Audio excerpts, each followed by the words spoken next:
heart is deeply rooted in every human's identity. There is an absolute truth, and that is the reality of God. And God is a creator God, and we are made in the image of a creator God. So creativity and the ability to look for an aesthetic, beautiful quality in things that are created is fundamentally deep-rooted in who we are as people. My name is Duncan Stewart. I'm a full-time painter. Some people would say professional. I prefer amateur because I like where amateur comes from. It comes from the word amare, to love. So you do it for the love of it. Although I do get paid for it, I never want to lose the sense of doing what I do for the love of it.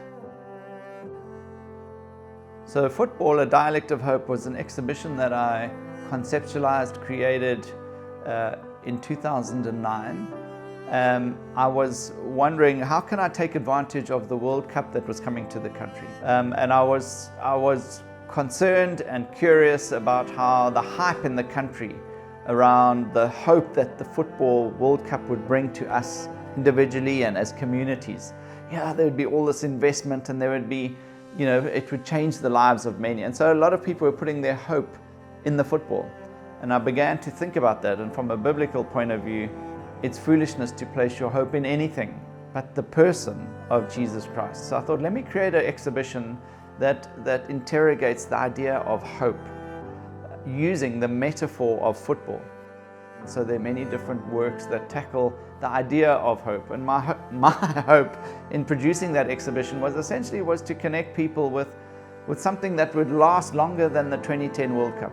Something that would maybe birth a anchor in people's hearts for the good and the bad times. They have this hope, this anchor for the soul that can weather all sorts of storms. That's secure for all eternity.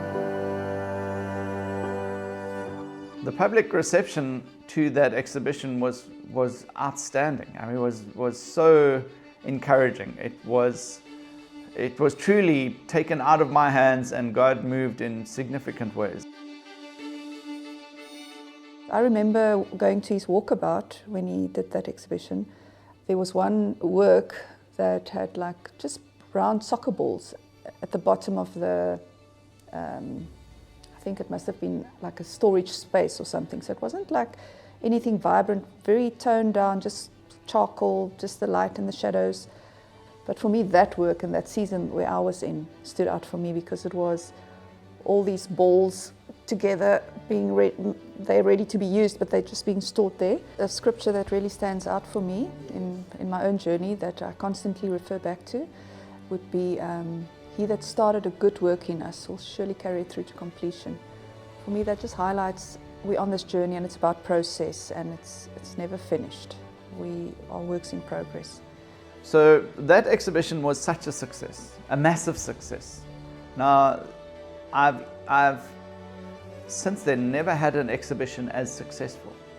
So the period from that exhibition to now is approximately 12 years. And in those 12 years, I have never been brought as low as I could have imagined. So it's fascinating to me that God can take you to the mountaintops, and it really was a mountaintop experience, and then bring you down to the depths of the valley and the shadow of the valley, in the valley of the shadow of death, where you wonder, what's the point? Where it all seems so meaningless, where no one knows about you, you've got no energy to produce any work, the bills are coming. So when I reflect back, there have even been times when I've cursed that exhibition because I've never been able to match it. But what I've matured and grown in is a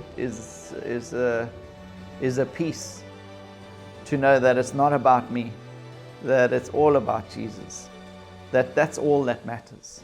Whether you produce brilliant work, whatever you do, whether you win a game or lose a game, it's how am I allowing Christ to be shaped in me?